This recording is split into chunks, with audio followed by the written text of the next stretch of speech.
আগের দিন যত অবধি পড়ানো হয়েছিল তারপর থেকে রত্নাকর, রত্নোত্তমা, ইন্দিরা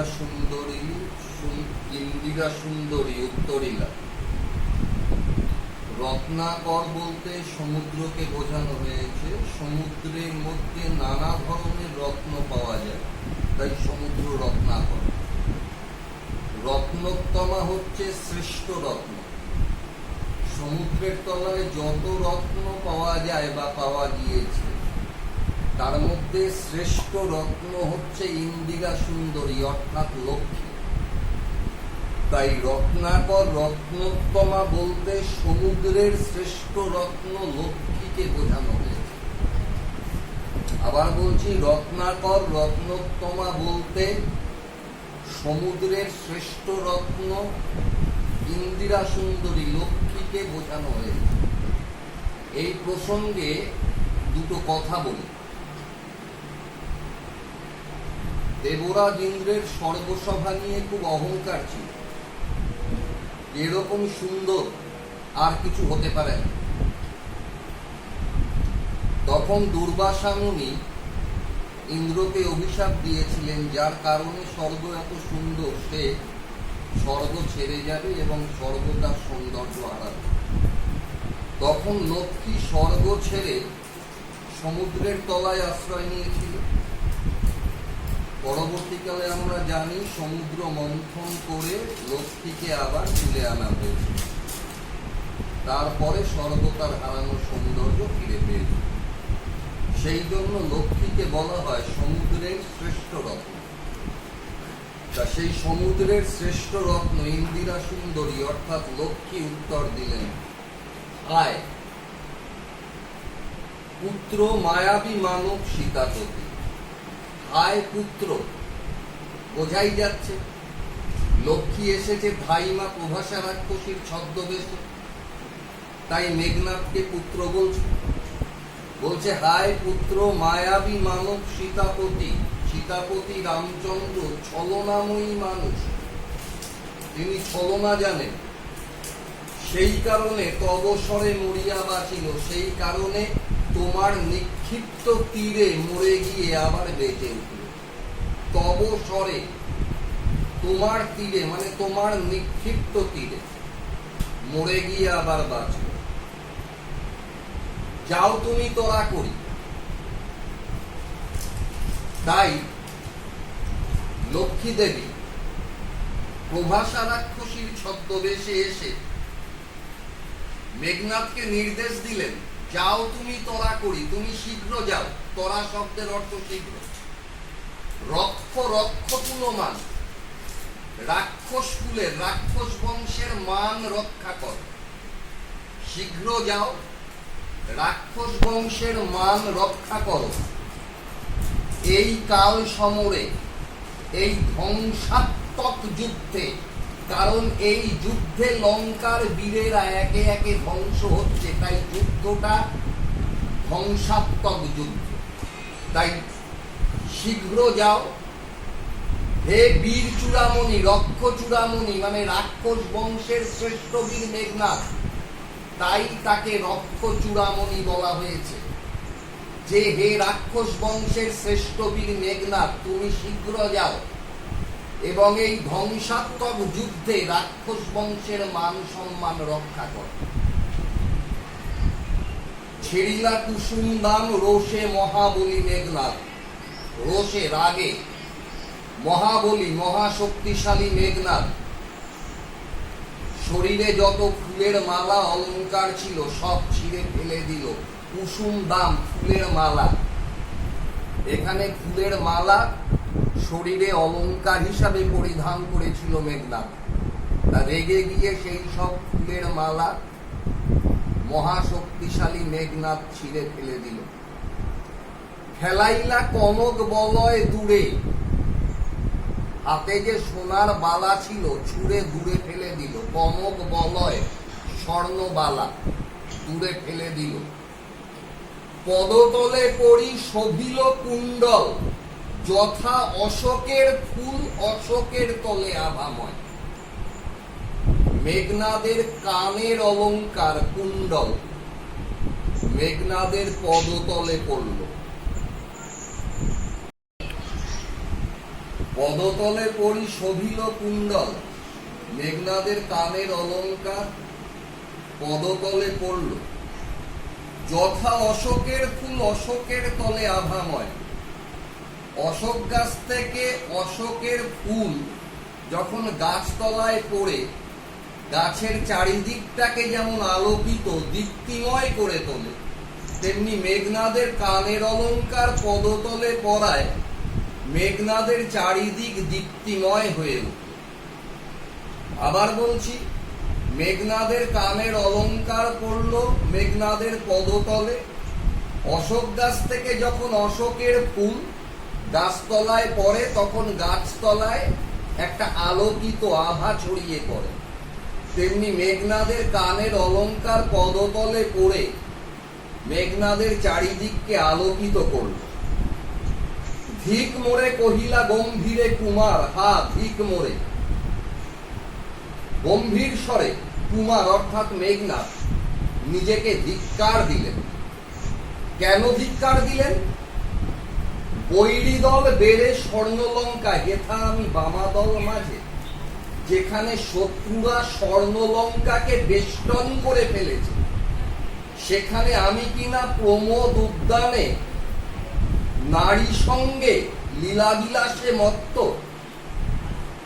আবার বলছি, মেঘনাদ নিজেকে ধিক্কার দিলেন এই কারণে যে যেখানে শত্রুপক্ষ বা শত্রু সেনারা লঙ্কাকে চারিদিক থেকে বেষ্টন করে ফেলেছে, সেখানে তিনি প্রমোদ উদ্যানে নারী সঙ্গ করতে ব্যস্ত, লীলাবিলাসে মত্ত। তাই তিনি নিজেকে বলছেন, এই কি সাজে আমারে দশা ননাত্মজ আমি ইন্দ্রজিৎ। এটা তো আমাকে শোভা পায় না, এটা তো মেঘনাদের পক্ষে শোভনীয় নয়। কারণ তিনি দশাননাত্মজ, দশানন যুক্ত আত্মজ। দশানন রাবণ, আত্মজ মানে পুত্র, কারণ তিনি রাবণের পুত্র ইন্দ্রজিৎ। সুতরাং রাবণ পুত্র ইন্দ্রজিতের এই আচরণ শোভনীয় নয়। তাই তিনি আদেশ দিলেন, আনো রথ তরা করি, শীঘ্রই রথ নিয়ে এসো। ঘুচাবো ও অপবাদ অধীর উপকূলে। শত্রু পক্ষকে, শত্রু দলকে, শত্রু সৈন্যকে বধ করে আমি আমার এই অপবাদ বা আমার এই বদনাম ঘোচাবো।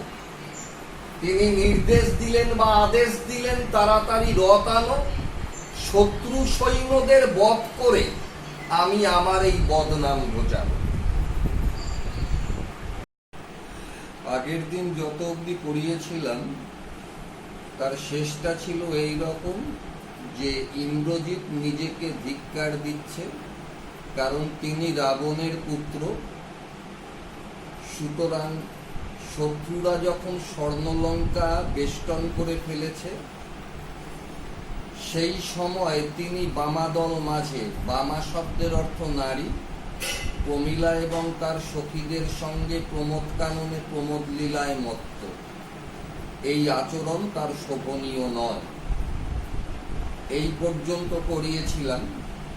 তারপর থেকে সাজিলা রথীন্দ্রর সব বীর আভরণে, হৈমবতী সুত যথা নাসিতে তারকে মহাসুর। সাজিলা রথীন্দ্রর সব, রথী যুক্ত ইন্দ্রযুক্ত ঋষভ। রথী হচ্ছে রথে চড়ে যিনি যুদ্ধ করেন তিনি রথী, এখানে যোদ্ধা। ইন্দ্র শ্রেষ্ঠ, ঋষভ সেটাও মত শ্রেষ্ঠ। তাহলে রথীন্দ্রর সব কথাটার অর্থ দাঁড়াচ্ছে শ্রেষ্ঠ যোদ্ধা বা শ্রেষ্ঠ বীর। তাহলে সাজিলা রথীন্দ্রর সব, তাহলে এখানে শ্রেষ্ঠ বীরকে, বীরশ্রেষ্ঠ বীর ইন্দ্রজিৎ। রথীন্দ্রর সব, বীরশ্রেষ্ঠ বীর ইন্দ্রজিৎ বীর আভরণে, বীর সাজে সজ্জিত হলো। এখানে বীর সাজে সজ্জিত হলো অর্থে রণসাজে সজ্জিত হলো। হৈমবতী সুত যথা নাসিতে তারকে মহাসুর। হৈমবতী সুত, সুত শব্দের অর্থ পুত্র, হৈমবতী পার্বতী বা দুর্গা, সেই পার্বতী বা দুর্গা পুত্র কার্তিক। হৈমবতী সুত বলতে কার্তিককে বোঝানো হয়েছে। কার্তিক তারকাসুরকে নাশ করার সময়, বিনাশ করার সময়, তারক মহাসুর, তাহলে তারকাসুরকে, মহাশক্তিশালী তারকাসুরকে নাশ করার সময় দুর্গা পুত্র বা পার্বতী পুত্র কার্তিক যেভাবে রণসাজে সজ্জিত হয়েছিল, বীরশ্রেষ্ঠ বীর ইন্দ্রজিৎ সেইভাবেই রণসাজে সজ্জিত হল। কিংবা যথা বৃহন্নলা রূপী কিরীটি বিরাট পুত্র সহ উদ্ধারিতে গোধন সাজিলা সুর সমীবৃক্ষ মূলে। কিংবা যথা বৃহন্নলা রূপী কিরীটি, কিরীটি হচ্ছে অর্জুন, অর্জুনের আরেক নাম কিরীটি। কেন কিরীটি একটু বলি। দানবদের সঙ্গে যুদ্ধ করার সময় দেবরাজ ইন্দ্র অর্জুনকে সূর্যপ্রভ নামে একটি মুকুট উপহার দিয়েছিলেন। মুকুট শব্দের অর্থ কিরীট। যেহেতু ইন্দ্র অর্জুনকে সূর্যপ্রভ নামে মুকুট উপহার দিয়েছিলেন, সেই জন্য অর্জুনের আরেক নাম কিরীটি। তাহলে কিংবা যথা বৃহন্নলা রূপী কিরীটি, তাহলে বৃহন্নলা রূপী কিরীটি, তাহলে অর্জুন মানে পঞ্চপাণ্ডব যখন অজ্ঞাতবাসে ছিল, তখন বিরাট রাজার ঘরে অর্জুন আশ্রয় নিয়েছিল বৃহন্নলা রূপে।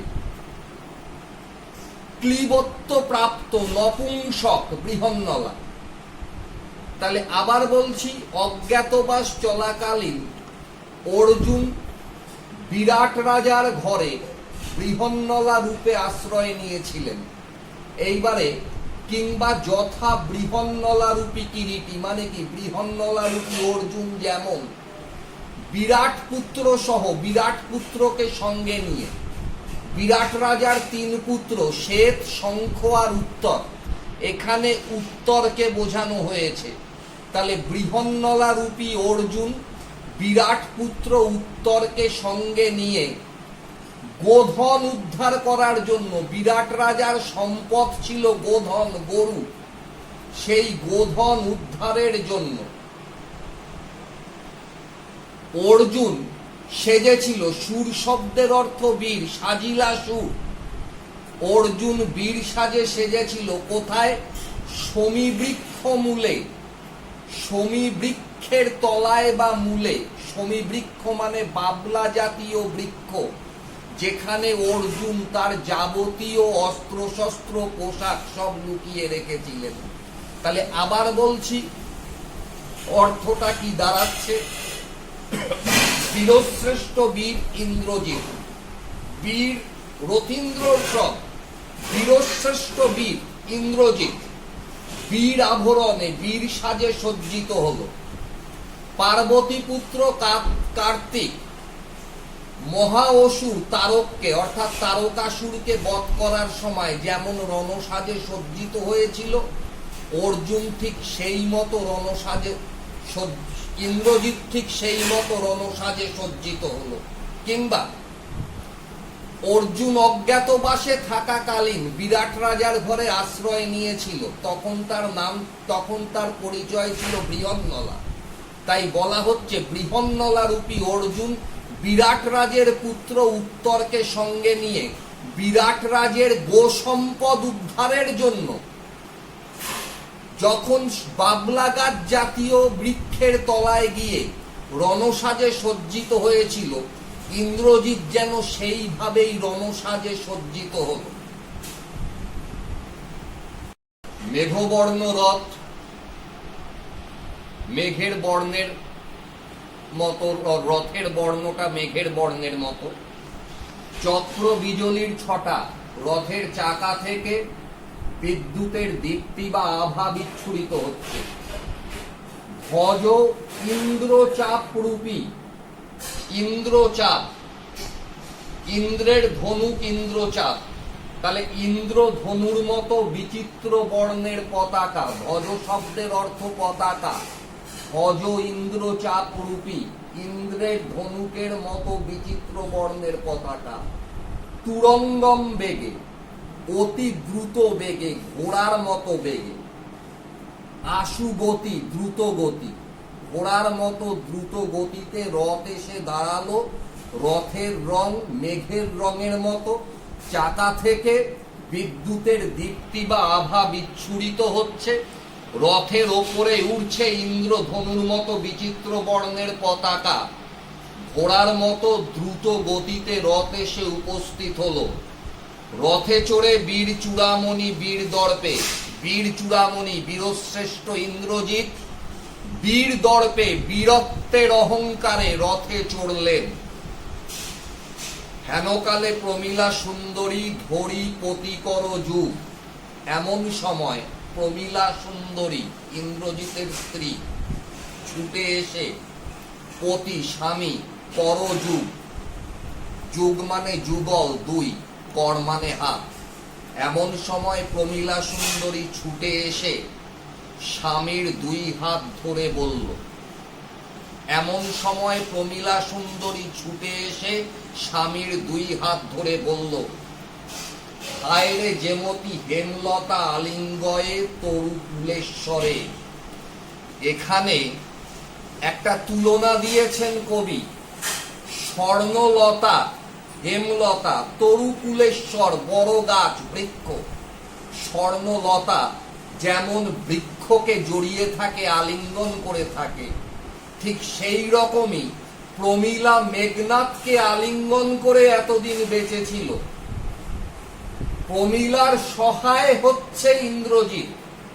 স্বর্ণলতার সহায় যেমন বৃক্ষ, বৃক্ষকে অবলম্বন করেই স্বর্ণলতা বেঁচে থাকে, তেমনি ইন্দ্রজিতে প্রমীলার আশ্রয়, ইন্দ্রজিৎকে আশ্রয় করেই প্রমীলা বেঁচে ছিল।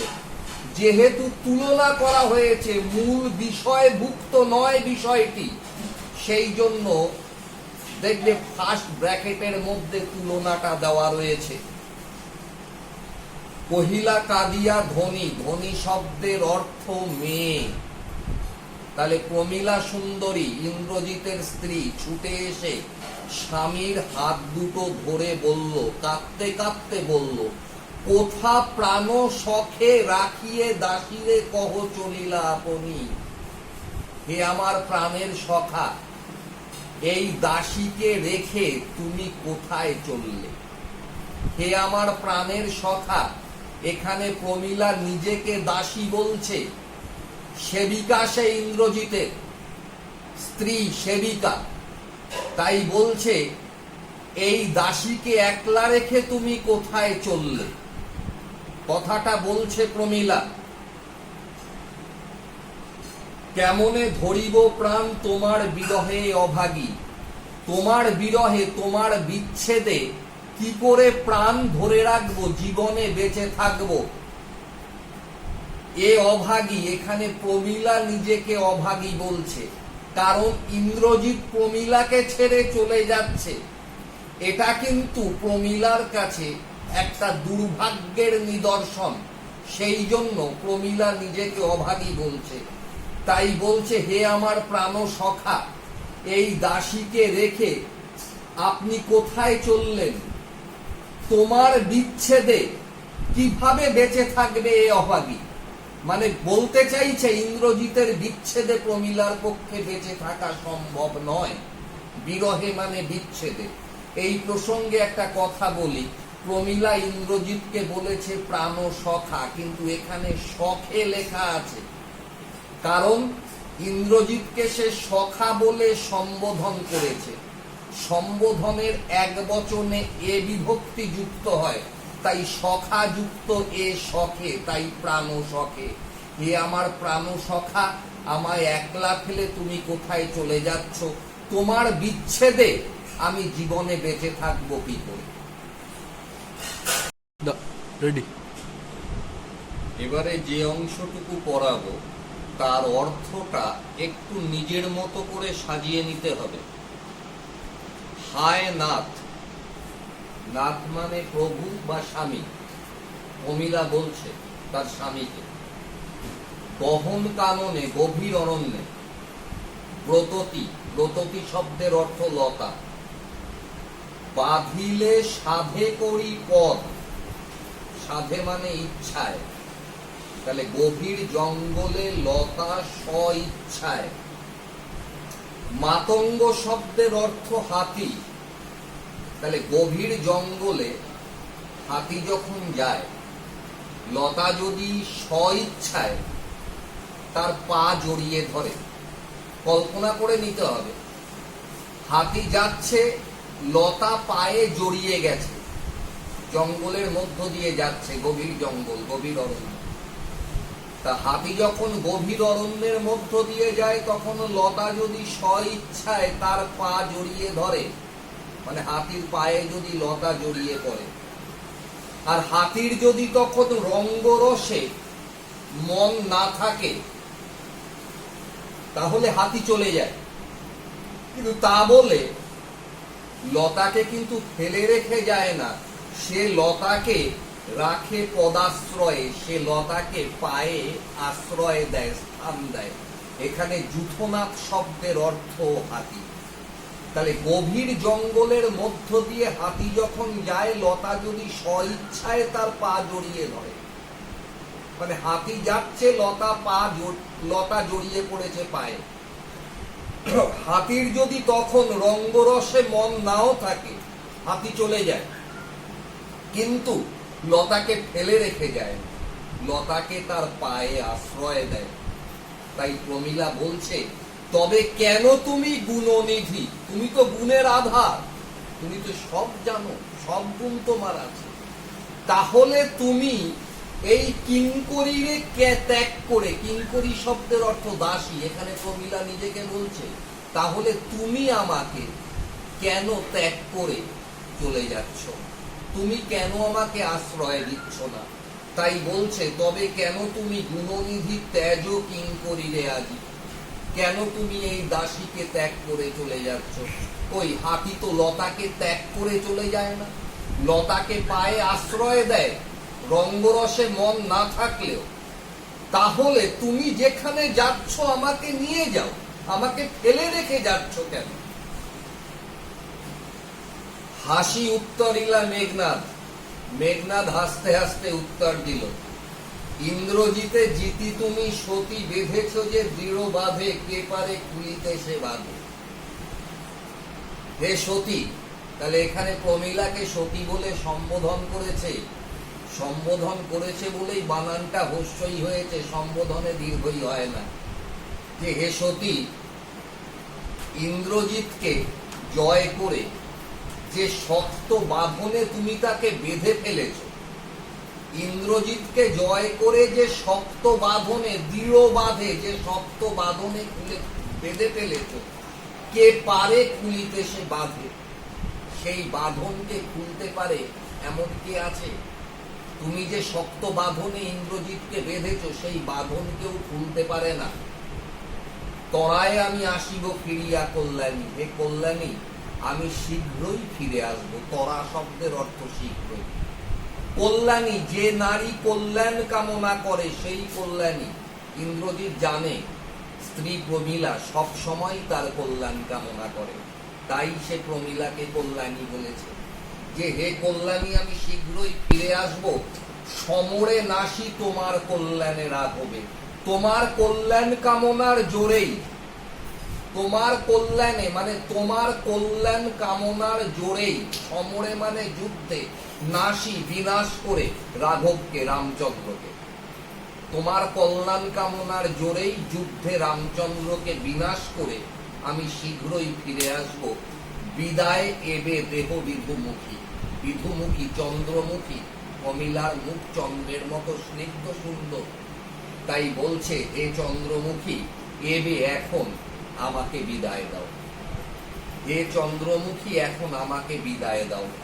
একটু এই প্রসঙ্গে কথা বলি।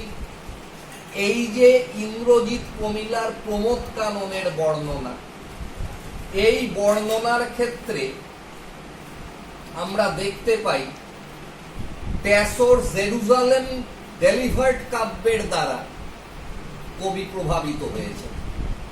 ট্যাসোর জেরুজালেম ডেলিভার্ড কাব্যের দ্বারা কবি প্রভাবিত হয়েছে। প্রমীলা চরিত্র রামায়ণে নেই, এটা মধুসূদনের মনের সৃষ্টি, এটা মধুসূদনের নিজের সৃষ্টি, মধুসূদনের মানস প্রতিমা। মহাকবি হোমারের ইলিয়াডের হেক্টর ও তার স্ত্রী অ্যান্ড্রোমেকির বিদায় দৃশ্যের সঙ্গে ইন্দ্রজিৎ প্রমীলার বিদায় দৃশ্য যেন এক হয়ে গেছে। আবার জেরুজালেম ডেলিভার্ড কাব্যে রিনাল্ডোর বিদায় সময়ে আর্মিডার বিলাপের ছায়া প্রমীলা চরিত্রে লক্ষিত। মোট কথা, প্রমীলা চরিত্রে ভার্জিলের ক্যামিলা, ট্যাসোর ক্লোরিন্ডা, বায়রনের মেড অফ সারগোসা চরিত্রের প্রভাব রয়েছে। একটা কথা বলি, যেই অবধি পড়ালাম অভিষেক, পরের দিন তার পর থেকে পড়াবো। যদি কোনো ছাত্রের কোনো জায়গায় কোনো অসুবিধা থাকে, তাহলে এই রাত্রিবেলায় 8টা 9টার পর থেকে 10টার মধ্যে আমাকে ফোন করে যে জায়গাটা তোমার অসুবিধা হচ্ছে তুমি জেনে নেবে, বুঝে নেবে। নম্বরটা বলে দিই, 9831876854।